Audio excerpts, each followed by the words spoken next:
Hello class, welcome back. This is Professor C with the exciting bar graph example, but we're going to change it. We're going to add some color to our life here. So if you remember this one, it does a bar graph and it generates this. I'm going to kind of move this over here.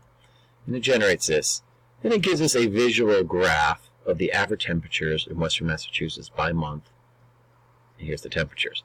Not too exciting, everything's blue. Let's get rid of this. Let's close this down.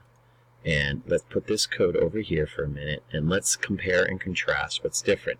Pretty much everything's the same here, but you can see we have colors, and everything else stays the same. So we're going to get rid of our bland blue, and we're going to run this one, and I'm going to show you how we add a little color to our life.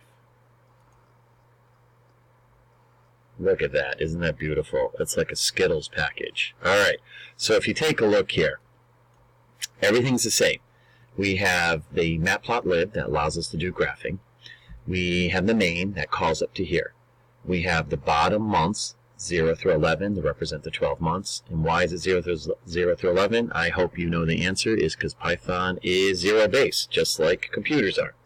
And then we have the heights, which is going up this side. Okay, so bottom, months, temperatures, heights.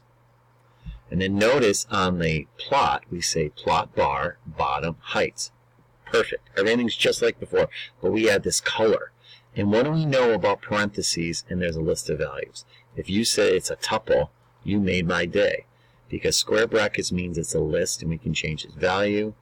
Tuples means it is parens means it's a tuple, and we can not change its value. So color is a third parameter to the bar function. You don't have to specify color. You can just do bottom and heights. But if you want colors, we're going to bring it.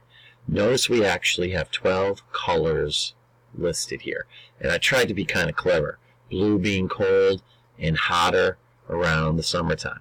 So dark blue gets correlated with the January data. Blue gets with February's data, and light blue goes to the 3rd, which would be March, and so on. December's the 11th, so you get cyan, which is kind of blue. It's not as cold as the other 2 months.